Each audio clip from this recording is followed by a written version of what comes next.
நீங்கள் பார்த்து கொண்டிருப்பது உங்கள் ஜாஷுவா டிவி. சகல ஜனங்களுக்கும் நற்செய்தி.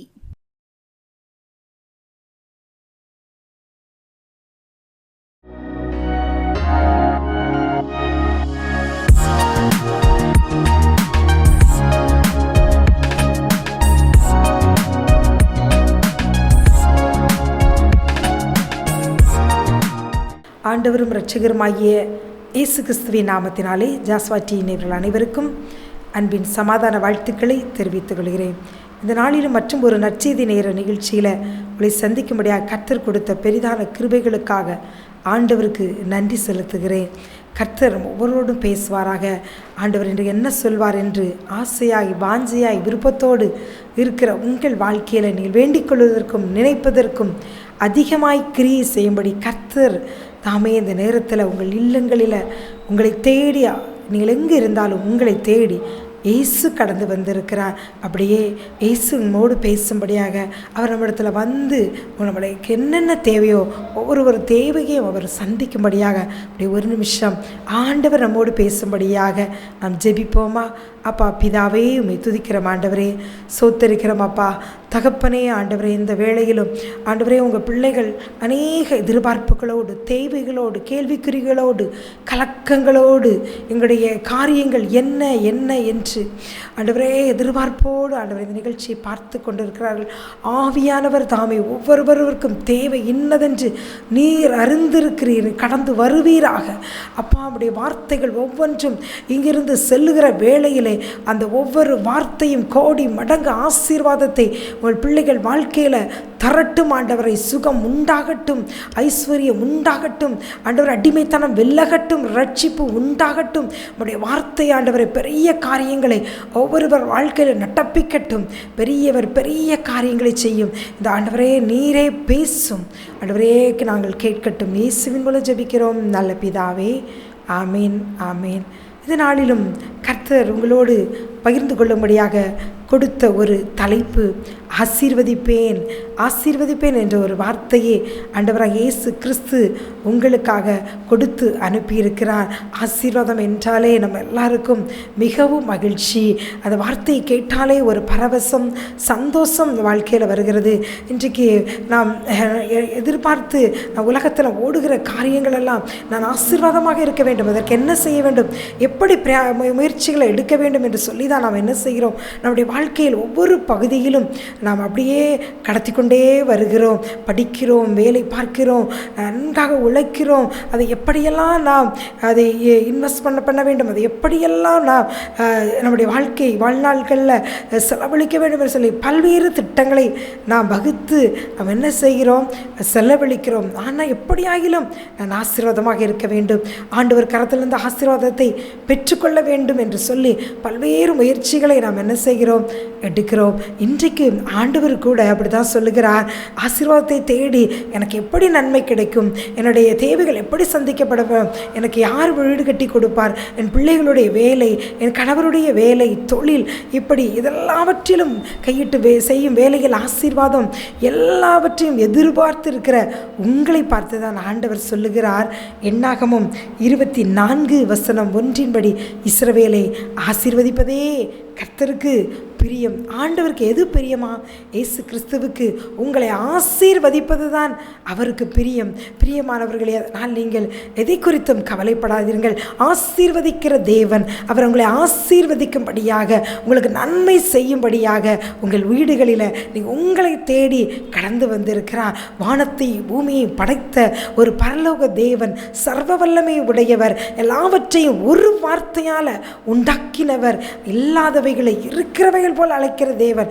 அவர் உங்களை பார்த்து சொல்லுகிறார், என் மகனே, என் மகளே, நான் உன்னை ஆசீர்வதிப்பது தான் எனக்கு பிரியம் அப்படி என்று சொல்லி ஆண்டவர் உங்களை பார்த்து சொல்லுகிறார். அவர் உங்கள் தகப்பன்.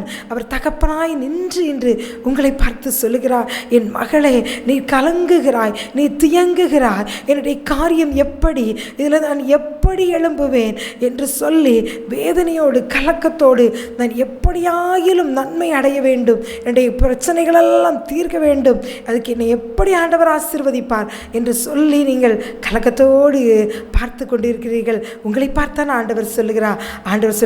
உன்னை ஆசீர்வதிக்க தான் என் பிரியம்னே ஆண்டவர் சொல்லுகிறார். அதனால் உங்களுக்காக எல்லா நன்மைகளை உங்கள் வாழ்க்கையில் எந்தெந்த பகுதியில் உங்கள் பிள்ளைகள் வாழ்க்கையில் என்னென்ன காரியங்களில் நன்மை தேவையோ அத்தனையும் தந்து உங்களை ஆசீர்வதிக்கும்படியாக ஒரு பரலோகத்தின் தேவன் பரலோக பொக்கிஷங்களோடு கடந்து வந்திருக்கிறார். அவர் நம்மளை எப்படியெல்லாம் ஆசீர்வதிப்பார் என்று சொல்லிக்கூட சில காரியங்களை நாம் பார்க்கலாம். முதலாவது நாம் பார்த்தோமானால் சங்கீதம் 128 வசனம் 5 அவர் எங்கிருந்து நம்மை ஆசீர்வதிப்பார் என்று சொல்லுகிறது.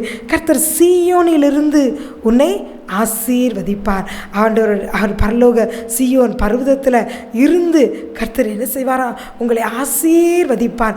ஆண்டவர் சொன்னது போல அவர் உங்களை ஆசீர்வதிக்கிறதுக்கே பிரிய வைத்திருக்கிறாரே. அதனால் ஒவ்வொரு நாளும் நீங்கள் ஏறெடுக்கிற ஜப தூபங்கள் அது பரலோகத்துக்கு சென்று கொண்டே இருக்கிறது.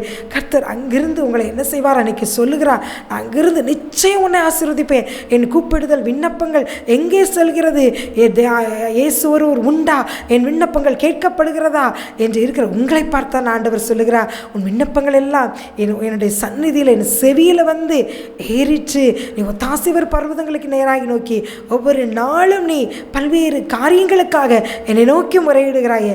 எல்லாவற்றையும் நான் கேட்டுக்கொண்டுதான் இருக்கிறேன். நான் சீயோனில் இருந்து நான் உன்னை நிச்சயமாக நான் என்ன செய்வேன் சொல்லுகிறார் ஆண்டவர், உன்னை ஆசீர்வதிப்பேன் என்று ஆண்டவர் சொல்லுகிறார். பிரியமானவர்களே, கவலைப்படாதீர்கள். ஒவ்வொரு நாளும் உங்கள் தேவைகள் என்னென்ன உண்டோ இயேசு என்ற நாமத்தில், ஒருவேளை நீங்கள் ஆண்டவரை அறியாதவர்களாக இருக்கலாம். எனக்கு எப்படி நன்மை கிடைக்கும்? என் பிள்ளையின் வியாதி எப்படி சுகமாகும்? என் மகளுக்கு திருமண தடைகள் காணப்பட்டு கொண்டே இருக்கிறது, இதுக்கு எப்படி நன்மையான காரியத்தை நான் பெற்றுக்கொள்வது என்று சொல்லி நீங்கள் கலக்கத்தோடு இருக்கலாம். நீங்கள் இயேசுவை பிடித்துக் கொள்ளுங்கள். இயேசு என்ற நாமத்துக்குள் எல்லா நன்மைகளும் ஆசீர்வாதங்கள் ஐஸ்வர்யம் பொக்கிஷம் அத்தனையும் அடங்கி இருக்கிறது. இயேசு இதை செய்யுங்க என்று நீங்கள் சொல்லும் பொழுது அவர் பரலோகத்தில் இருந்து சீயோனில் இருந்து உங்களை உங்கள் குடும்பத்தையும் ஆண்டவர் நிச்சயமாக ஆசீர்வதிப்பேன் சொல்லுகிறாரே. இந்த வார்த்தை கடந்து வரும் பொழுதே அந்த ஆசீர்வாதங்கள் எல்லாம் உங்களுக்குள்ள கடந்து வருகிறது. இரண்டாவதாக ஆண்டவர் சொல்லுகிறார், நான் எப்படி உங்களை ஆசீர்வதிப்பேன் என்று சொல்லுகிறார் என்று பார்த்தோமானால் ஆதியாகமம் 26 வசனம் 3 இப்படியாக சொல்லுகிறது.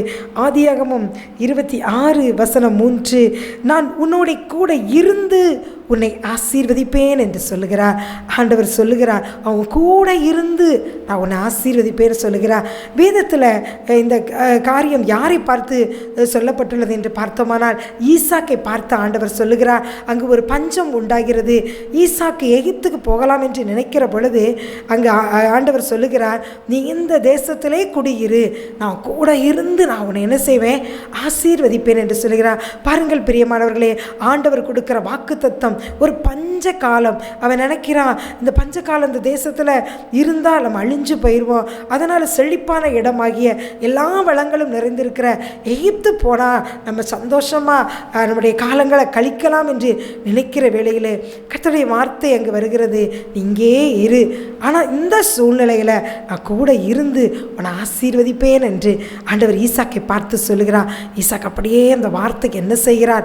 கீழ்ப்படுகிறார். நீங்களும் பிரியமானவர்களே, ஒருவேளை நீங்கள் நினைக்கலாம், மனுஷிக ஞானத்தில் உங்களுடைய நினைவுகளின்படி நீங்கள் என்ன நினைக்கலாம்? இந்த இடத்துல போனால் எனக்கு ஆசீர்வாதம், நான் இங்கே தொழில் செய்தால், இல்லை இந்த பட்டணத்தில் நான் இருந்தால், என்னுடைய வாழ்க்கையில் என்னுடைய வேலை இப்படி அமைந்து கொண்டால், இல்லை என் பிள்ளைகளை நான் இந்த இடத்தில் வைத்து பார்த்தால் எனக்கு அது ஒரு நன்மை ஆசீர்வாதம். இப்பொழுது நான் இருக்கிற இடம் வறட்சியாக, இங்கு ஒன்றுமே இல்லை, நான் வாழ்வதற்கான ஒரு ஆதாரமே இல்லை, இங்கு வளமே இல்லை என்று சொல்லி நீங்கள் கவலைப்பட்டு கொண்டு இருக்கலாம். பிரியமானவர்களே, இந்த சூழ்நிலையில் தான் ஆண்டவர் உங்களை பார்த்து சொல்றார், இந்த இடத்துல இருக்கிறியோ அங்கே வாசம் பண்ணு, நான் கூட இருந்து நான் உன்னை ஆசீர்வதிப்பேன்னு சொல்லுகிறார். அப்படி ஈசாக்குக்கு சொன்ன தேவன் அவரை கைவிட்டாரா? இல்லை பிரியமானவர்களே. ஈசாக் ஆதியாகமம் 26 வசனம் 12 இப்படியாக சொல்கிறது, ஈசாக்கு அந்த தேசத்தில் விதைத்தான், கர்த்தர் அவனை ஆசீர்வதித்ததினால் அந்த வருஷத்தில் 100 மடங்கு பலனடைந்தான். வசனம் 13 இப்படியாக கூட சொல்கிறது, அவன் ஐஸ்வர்யனாகி வர வர விருத்தியடைந்து மகா பெரியவனானேன் என்று வசனம் சொல்லுகிறது. ஆனால் அங்கு சூழ்நிலை என்ன? வசனம் 1 வசனத்திலே சொல்லுகிறது, ஒரு பஞ்சம் தேசத்தில் உண்டாயிற்று, பஞ்சம் ஒன்றுமே இல்லை, சாப்பிடுவதற்கு வழி இல்லை, தொழில் இல்லை, ஒன்றுமே இல்லை. ஆனால் ஆண்டவர் சொல்லுகிறார், இங்கேயே வாசம் பண்ணு சொல்லுகிறார். ஆண்டவர் வார்த்தைக்கு ஈசாக்கு கீழ்ப்படுகிறார். ஆண்டவர் அவர் சொன்னது போலவே கூடவே இருக்கிறார். அந்த பஞ்ச காலத்தில் விதை விதைத்தில் அங்கே பாருங்கள், 100 மடங்கு பலன், வர வர விருத்தி, ஐஸ்வர்யம், மகா பெரியவனாகிறான். இந்த ஆசீர்வாதத்தை இன்று அவருடைய பிள்ளைகளாகிய உங்களுக்கு கொடுக்கும்படியாகத்தான் ஆண்டவராக இயேசு கிறிஸ்து கடந்து வந்திருக்கிறார். அவர் சொல்லுகிறார், உங்கள் சூழ்நிலைகள் எல்லாம் நீங்கள் பார்க்காதீர்கள். ஆண்டவர் சொல்லுகிறார், இந்த இடத்துல நீ வாசம் பண்ணு, நான் கூட இருப்பேன். அவர் இல்லாதவர்களை இருக்கிறவரை போல அழைக்கிற தேவன், ஒரு வார்த்தையில் சகலத்தையும் சிருஷ்டித்தவர். உங்கள் வாழ்க்கையில் இல்லாதவர்களை சிருஷ்டிக்கும்படியாய், உங்களை அநேகருக்கு ஆசீர்வாதமாய் வைக்கும்படியாய், உங்கள் கூட இருக்கும்படியாய் அவர் கடந்து வந்திருக்கிறார். அவர் வார்த்தைக்கு அப்படியே கீழ்ப்படிங்கள், இந்த வார்த்தைக்கு ஒப்பு கொடுங்கள். நான் கூட இருப்பேன், ஆண்டவர் சொல்லிட்டாரே, என் கூட இருப்பேன்னு சொல்லியிருக்கிறாரே, அந்த வார்த்தையை ஒவ்வொரு நாளும் சொல்லுங்கள். பரலோகத்தின் தேவன் ஒரு பெரிய தேவன், அன்ற சராசரங்களை படைத்தவர், உங்கள் தகப்பன். அவர் சொல்லுகிறார், அவன் கூடவே இருப்பேனா, கூட இருந்து என்ன செய்வேன் சொல்லுறார், உன் ஆசீர்வதிப்பேன். என்னென்ன காரியங்கள் எல்லாம் உன் வாழ்க்கையில் இந்த பஞ்ச நிலைமையில், ஒன்றுமே இல்லாத நிலைமையில் நீ என்னென்ன காரியங்கள்லாம் இயேசு இயேசுன்னு சொல்லி சொல்லி ஜபம் பண்ணி எல்லாம் சொல்லுகிறியோ, ஆண்டவர் ஒவ்வொருத்தருக்கும் ஒவ்வொரு திட்டங்களை நீங்கள் இயேசுவை பிடித்து கொள்ளும் பொழுது, அவர் சொன்னாரே கூட இருக்கிற தேவன் ஆலோசனை கொடுத்து, இந்த காரியத்தை இப்படி செய் மகனே, இந்த காரியத்தை இப்படி செய் மகளே என்று உங்களை சரியான பாதையில் நடத்துவார். இந்த பஞ்ச காலத்தில் விதைத்து பாருங்கள், இயேசுவின் நாமத்தினால விதைத்து பாருங்கள். பிள்ளைகள் படிப்பில், தொழிலில், குடும்ப காரியங்களில், திருமண வாழ்க்கையில் என்ன குறைவுகள், என்ன பிரச்சனைகள் இருந்தாலும் இயேசுவின் நாமத்தினால அந்த காரியங்களை நீங்கள் அப்படி செய்து பாருங்கள். தேவன் பரலோக திட்டத்தின்படி உங்களை சரியாய் நடத்தி 100 மடங்கு பலனடை செய்து, ஈசாக்கை போல உங்கள் கூட இருந்து உங்களை விரவர விருத்தி அடைய பண்ணி மகா பெரியவராக்கும்படியாக தான் இயேசு என்று கடந்து வந்திருக்கிறார். எதை குறித்தும் கவலைப்படாதீர்கள் பிரியமானவர்களே. இப்படி தான் ஒரு அருமையான வாலிப மகன் கூட, அவன் +2 முடித்தவுடன் அவன் ஆண்டவருக்கு பிரியமான ஒரு மகன், வேதத்தை வாசிப்பதிலும் பரிசுத்தமாக வாழ்வதிலும் ஒரு நல்ல ஒரு மகன். என்ன படிப்பது என்று தெரியவில்லை. எல்லாரும் ஏதோ இந்த கோர்ஸெல்லாம் படித்தா நல்லது அப்படி என்று சொல்லுகிற வேளையில் அவன் ஆண்டவரிடம் ஜெபிக்கும் பொழுது அவர் ஆண்டவர் சொன்னாரா, நீ பிடெக் மெக்கானிக்கல் நீ படிக்கலாம் என்று சொல்லி ஆண்டவர் அவன் உள்ளத்தில் ஒரு ஆசையை போட்டாரா. அப்படியாக அவன் படித்து கொள்ளும்போதே அநேக வார்த்தைகள், இது படித்து நீ என்ன செய்ய போகிறார், நீ அதை எடுத்திருக்கலாம் இதை எடுத்திருக்கலாம் என்று சொல்லும் பொழுது அவர் சொன்னார், கர்த்தர் எனக்காக கொடுத்தது, அவருடைய சித்தத்தின்படி என் வாழ்க்கையில் அவர் கொடுத்ததை நான் செய்கிறேன், கர்த்தர் எனக்கு நேர்த்தியாக செய்வார் என்று சொல்லி அந்த மகன் சாட்சி ஆக போகிற இடங்கள்லாம் சொல்லும் பொழுது அநேகருக்கு இவன் என்ன சொல்லுகிறான், இதெல்லாம் படித்து இவன் பெரிய அளவில் அச்சீவ் பண்ண முடியுமா அப்படி என்று சொல்லி அநேகர் அவனிடமே கேள்வி கேட்டார்களாம். அவன் படித்து முடித்த உடனே அவன் நிறைய வங்கிக்கான தேர்வுகளை எழுதும்போது ஒரு வங்கியில் மேலாளர் பதவி அவனுக்கு குறுகிய காலத்தில் அவன் நல்ல தேர்வு எழுதி கிடைக்கும்படியாக கர்த்தர் கிருபை செய்தாராம். சிறிய வயதில் பெரிய பதவியை கர்த்தர் அவன் வாழ்க்கையில் கொடுத்தாராம். இன்று அவன் பார்க்கிறவர்கள் எல்லாம் எப்படி இதாயிற்று என்று சொல்லும் பொழுது, கர்த்தர் தான் என்னை இந்த படிப்பை படிக்க வைத்தார், பின்பதாக அவரே எனக்கு ஆலோசனை கொடுத்தார், இந்த தேர்வுகளுக்கு நீ ஆயத்தப்படும் மகனே, உனக்கு ஞானத்தை தருகிறேன் என்று சொன்ன பொழுது நான் அதற்காக படித்தேன். குறுகிய காலத்தில் இதுதான் என் வாழ்க்கையில் தேவ திட்டம் என்பதை நான் புரிந்து கொண்டு, யாரெல்லாமோ என்னெல்லாமோ சொன்னார்கள், நீ அந்த வெளிநாட்டுக்கு சென்றால் உனக்கு இவ்வளவாக நீ சம்பாதிக்கலாம், இப்படி பெரியவனாகலாம் என்று எல்லாம் சொன்னார்கள். நான் எதையுமே கேட்கவில்லை, கர்த்தருடைய ஆலோசனையின்படியே நான் நடந்தேன். இன்று என்னை இந்த இடத்துல தேவன் ஒரு அதிகாரியாக உயர்த்தி வைத்திருக்கிறார் என்று சொல்லி அந்த வாலிப மகன் தன்னுடைய சாட்சி இப்படியாக பகிர்ந்து கொண்டார். அது கேட்பதற்கே மிகவும் ஆச்சரியமாக இருந்தது பிரியமானவர்களே. அதே போல தான் மனிதர்கள் என்னென்ன காரியங்களெல்லாமோ உங்களுக்கு ஆலோசனையாக கொடுக்கலாம், அதையெல்லாம் நீங்கள் தள்ளி வைத்துவிட்டு தேவ சமூகத்தில் இருந்து வேதத்தை வாசித்து பேசும், ஆண்டவரை என்னோடு இந்த காரியத்தில் பஞ்சம் இருக்கிறது என் வாழ்க்கையில், இதில் எப்படி நான் 100 மடங்கு பலனடைய வேண்டும் என்று சொல்லி நீங்கள் தேவனுடைய பாதத்தில் அமர்ந்து அவருடைய திட்டத்தை நீங்கள் கேட்கும் பொழுது அவர் சரியாய் உங்களை நடத்துவார். அவர் வேதத்துள்ள வசனத்தின்படி உங்களுக்கு ஆலோசனை கொடுத்து நடத்துவார். உங்களையும் கர்த்தர் 100 மடங்கு பலனை அடையும்படியாக ஆசீர்வதிக்கவே இன்று இந்த வார்த்தையை உங்களுக்கு ஆண்டவர் கொடுக்கிறார். அதற்கு ஈசாக்கு செய்த காரியம் என்ன? கீழ்ப்படுகிறார். பஞ்ச காலம் இருந்தாலும் அவன் தேவனுடைய வார்த்தைக்கு வார்த்தைக்கு கீழ்ப்படிந்ததனால் பெற்றுக்கொண்டார். நீங்களும் ஆண்டவருடைய வார்த்தைக்கு என்ன செய்யுங்கள்? கீழ்ப்படியுங்கள். அடுத்ததாக பார்த்தோம்னால் இதே அதிகாரத்தில் நான் பார்த்தோம்னால் அவன் மிகுந்த ஐஸ்வர்யனாகி விட்டான். ஆனால் அவனுக்கு நிறைய சத்துருக்கள் எழும்பி வருகிறார்கள். அவனுடைய தகப்பன் காலத்தில், ஆபிரகாம் காலத்தில் வெட்டின துறவுகளையெல்லாம் அவர்கள் என்ன செய்கிறார்கள்? தகர்த்து போடுகிறார்கள். அங்கு 26:20 வசனத்தில் பார்த்தோமானால் கேராரு மேய்ப்பர் அவங்க என்ன செய்கிறார்கள்? அந்த துறவுகளை எல்லாம் தூர்த்து போடுகிறார்கள். அவனுடைய வேலைக்காரர் வெட்டின துறவுகளை அதை குறித்து அவனோட வாக்குவாதம் பண்ணுகிறார்கள். ஆனால் அடுத்ததாக ஒரு துறவு, சித்னாங்கிற துறவு இங்கே வெட்டப்படுகிறது. அங்கும் அவர்கள் இது எங்களுடையது என்று சொல்லி வாக்குவாதம் பண்ணுகிறார்கள். ஆனால் எதற்குமே அங்கே வசனம் 22 சொல்லுகிறது, அவர்கள் வாக்குவாதம் அதை குறித்து அவன் என்ன செய்யவில்லை? அவர்களோட வாக்குவாதம் பண்ணவில்லை. அவர் மறுபடியாக வேறொரு துறவை வெட்டும் பொழுது அவர்கள் வாக்குவாதம் பண்ணாதபடிக்கு அங்கு இருந்து விடுகிறார்கள். ஒரு துறவு வெட்டப்படும் பொழுது அவர்கள் வாக்குவாதம் பண்ணினாலும் அதை அவர்களிடத்தில் விட்டுவிட்டு அவர் என்ன செய்கிறார்? ஈசாக்கு அமைதியாக கடந்து வருகிறார். தேவன் எனக்கென்று வைத்த ஆசீர்வாதம் நிச்சயமாக எனக்கு உண்டு. ஒருவரும் அதை என் கையிலிருந்து பறித்து கொள்ள முடியாது. எனக்கு குறித்ததை நிச்சயம் நிறைவேற்றுவார் என்ற விசுவாசம் அந்த ஈசாக்குக்குள் நிச்சயமாக இருந்திருக்க வேண்டும். அதுதான், அதனால் என்னுடைய காரியம்தானே இது, என்னுடைய துறவு, நாங்கள் எவ்வளவு கஷ்டப்பட்டு செலவழித்து வேலையாட்கள்லாம் வைத்து இதை செய்தேனே, இதை எப்படி விடுவேன் என்று சொல்லி அவனுடைய பணபலத்தை வைத்தோ அவனோட பெரியவனாக இருக்கிறபடியோ அவன் அவரோடு என்ன செய்யவில்லை? வாக்குவாதம் அவன் பண்ணவில்லை. அப்படியே விட்டு விடுகிறான். ஒரு ஏசைக்கு விடுகிறான், ஒரு சிஸ்தனாக்கை விடுகிறான். பின்பதாக அவனுக்கு கர்த்தர் என்ன செய்கிறார்? அவனுடைய குணத்தை பார்த்து ஒரு ரெகோபத்தை கொடுத்து அவனை இடங்கொள்ளாமல் போக மட்டும் என்ன செய்கிறார்? ஆண்டவர் அங்கே ஆசீர்வதிக்கிறார். பிரியமானவர்களே, உங்களுடையதாக இருக்கலாம் ஆசீர்வாதம். நீங்கள் கஷ்டப்பட்டு காலங்களையும் நேரங்களையும் செலவழித்து, பணங்களை செலவழித்து, சரீர முயற்சி எடுத்து அநேக காரியங்களை நீங்கள் அப்படி சம்பாதிக்கிற வேளையில் இந்த ஆசீர்வாதத்தை கையில் எடுத்துக்கொள்ளாதபடி சத்துரு உங்களை காரியங்கள் போராடி அவங்களோட வாக்குவாதம் பண்ணி அநேக கேஸுகளை, வழக்குகளை உங்கள் மேலே தொடர்ந்து அதை எடுத்துக்கொண்டது நிமித்தம் மனமுடைந்து இருக்கிறீர்களா? நான் பதிலுக்கு என்னுடைய நியாயத்தை காட்டுவேன், என்னுடைய காரியம் இப்படி என்று சொல்லுவேன் என்று சொல்லி நீங்கள் வழக்காட தயாராக இருக்கிறீர்களா? அதையெல்லாம் அப்படியே விட்டு விடுங்கள். ஏனால் ஆண்டவர் என்று உங்களுக்கு வாக்கு கொடுக்கிறார். நான் உன்னோடு கூட இருந்து உன்னை ஆசீர்வதிப்பேன் என்று சொல்லுகிறாரே. அவருடைய பிள்ளைகளாகி நீங்கள் என்ன செய்ய வேண்டும் என்று ஆண்டவர் ஒரு ஆலோசனை கொடுக்கிறார். வாக்குவாதம் பண்ண வேண்டாம், விட்டுவிடு. அது ஏசைக்கு விட்டுவிடு, சித்னாவை விட்டுவிடு.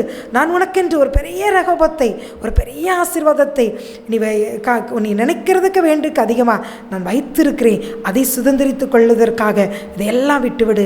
உனக்காக நான் பெரிய காரியத்தை செய்வேன் என்று ஆண்டவர் சொல்லுகிறார். ஈசாக்கு கீழ்ப்படிந்தான். அவர் கூட இருந்து கர்த்தர் அவனை ஆசீர்வதித்தார். ஈசாக்கு வாக்குவாதம் பண்ணவில்லை, அவனோடு கூட இருந்து கர்த்தர் அவனை ஆசீர்வதித்தார். அவன் சந்ததியெல்லாம் கர்த்தர் ஆசீர்வதித்தார். இன்னொரு காரியம் கூட நான் பார்த்தோமானால் ஆதியாகமம் 24:65 பார்த்தோமானால், அதாவது எலியேசர் உடைய ரெபெக்காளை அழைத்து கொண்டு வரும் பொழுது அந்த சாயங்கால வேளையிலே எங்கு பார்த்தோமானால் 63 ஈசாக்கு சாயங்கால வேளையிலே தியானம் பண்ண வெளியிலே போயிருந்த பொழுது ஒரு தியானம் பண்ணுகிற மனுஷனாக ஈசாக்கு காணப்படுகிறான். ஈசாக்கு ஒரு வாலிபன். அவன் தன் மனைவியை அழைத்து கொண்டு வர எலியேசர் போயிருக்கிற அந்த செய்தியெல்லாம் அவனுக்கு தெரியும். ஆனாலும் அவன் என்ன செய்கிறான்? அந்த வேளையில் அதுக்கு வழக்கமாக அவன் தியானம் பண்ணுகிற வேளையில் ஆண்டவரோடு சஞ்சரித்து கொண்டு இருக்கிறான், உறவாடி கொண்டு இருக்கிறான். உறவாடி கொண்டிருக்கும்போது ஆண்டவர் சரியான துணையை, ஏற்ற துணையாக ரெபெக்காளை அங்கு கொண்டு வந்து அங்கு கொடுக்கிறார். அதுபோல் ஈசாக்கு வாழ்க்கையில் இருந்த இந்த தியானம் பண்ணுகிற காரியம் உங்கள் வாழ்க்கையிலும் இருக்குமானால் கர்த்தர் சொன்னது போலவே கூடவே இருந்து நான் உன்னை ஆசீர்வதிப்பேன் என்று சொன்ன வார்த்தை நிச்சயமாக கர்த்தர் உங்கள் வாழ்க்கையில் நிறைவேற்றுவார். ஆண்டவர் சொல்லுகிறார், நான் உன்னிடத்தில் வந்து உன்னை ஆசீர்வதிப்பேன் என்று சொல்லுகிறார். அவர் உங்களை ஆசீர்வதிக்கும்படியாகத்தான் இந்த வேளையில் இந்த நற்செய்தி நேர வழியாக உங்கள் மத்தியில், உங்கள் வீடுகளில் ஆண்டவர் கடந்து வந்திருக்கிறார். அவர் ஆசீர்வதிக்கிற தேவன். அவர் உங்களை இப்போது இருக்கிறதை பார்க்கிலும் 1000 மடங்கு நீங்கள் அதிகமாகும்படி உங்கள் பிதாக்களின் தேவனாகிய சொல்லியபடியே நிச்சயமாக தேவன் உங்களை ஆசீர்வதிப்பார். ஒவ்வொரு நாளும் கர்த்தர் சொன்ன வாக்குத்தத்தங்களை நீங்கள் சொல்லி சொல்லி இயேசுவின் நாமத்தினாலே நீங்கள் ஜெயம் எடுக்கும்படியாக கேட்டுக்கொள்கிறேன். அப்படியே நாம் ஆசீர்வாதத்தை பெறும்படியாக பரலோகத்தின் தேவனை நோக்கி பார்ப்போமா? அப்பா பிதாவே, உம்மை துதிக்கிறோம் ஆண்டவரை, சோத்தரிக்கிறோம். இப்பொழுது உங்கள் பிள்ளைகளை நீங்கள் ஆசீர்வதித்து கொண்டிருக்கிறீங்க அப்பா. என்னென்ன குறைவுகள் உண்டோ அத்தனை நீங்கள் நிறைவாக்கி கொண்டிருக்கிறீங்கப்பா. ஏசைக்கு சித்ராக்கு முற்றுப்புள்ளி வச்சுட்டீங்கப்பா. ரெகோபோத் எல்லா வாழ்க்கையிலும் ஆண்டவரை நீங்கள் தொடங்கிட்டீங்கப்பா. ஏசப்பா, அதற்காக நன்றி செலுத்துகிறோம் ஆண்டவரை. சத்துரு பறித்த எல்லா ஆசீர்வாதங்கள் இரட்டத்தனையாய் ஒவ்வொருவருக்கு நீ கொடுத்து கொண்டிருப்பதற்காக உமக்கு நன்றி செலுத்துகிறோம் அப்பா. நன்றி நன்றி நன்றி அப்பா. ஒவ்வொருவர் தலையின் மேல் உங்களுடைய ஆசீர்வாதங்கள் இறங்கட்டும். ஜீவனுள்ள நாளெல்லாம் ஒவ்வொருவரையும் நன்மையும் கிருபையும் தொடரட்டும் என்று சொல்லி இயேசுவின் நாமத்தினாலே ஆசீர்வதிக்கிறப்பா. கர்த்தர் சீயோனிலிருந்து உன்னை ஆசீர்வதிப்பார் என்று சொன்னீரே ஆண்டவரே. இந்த வார்த்தையின்படி உங்கள் பிள்ளைகளை நீங்கள் பரத்தில் இருந்து ஆசீர்வதிப்பீராக ஆண்டவரே. கூட இருந்து உன்னை ஆசீர்வதிப்பேன் சொன்னீரே ஆண்டவரே. ஒவ்வொருவர் கூட நீங்கள் இருங்கப்பா. இந்த வேளையில் ஆண்டவரே, ஒவ்வொருவர் உங்கள் தொடுதலை உணரட்டும் ஆண்டவரே. தனிமை மாறட்டும், வெறுமை மறையட்டும். இயேசு என்னோடு வந்து விட்டார் என்கிற உணர்வு ஒவ்வொருவருக்கும் உண்டாகட்டும். இயேசுவின் நாமத்தினால் ஒரு சமாதானம் உண்டாகட்டும். நீங்கள் தொடுகிறதை ஒவ்வொருவரும் புரிந்து கொள்ளட்டும். நீங்கள் கூட இருக்கிறீங்க என்பதை உங்கள் பிள்ளைகள் ஆண்டவரை உணர்ந்து கொள்ளட்டும் ஆண்டவரை. கூட இருந்து ஒவ்வொருவரையும் ஆசீர்வதித்து மேன்மைப்படுத்துங்கப்பா. 100 மடங்கு பலன் ஒவ்வொரு பிள்ளைகளும் அவர்கள் செய்கிற பிரயாசங்கள் நாம் எடுக்கும்படியாக கர்த்தர் ஆசீர்வதிப்பீராக. உம்முடைய வார்த்தை நிறைவேறட்டும். இயேசுவின் நாமத்தினாலே ஆசீர்வதித்து ஜெபிக்கிறேன். ஜெபங்கேளும் நல்ல பிதாவே. ஆமீன் ஆமீன்.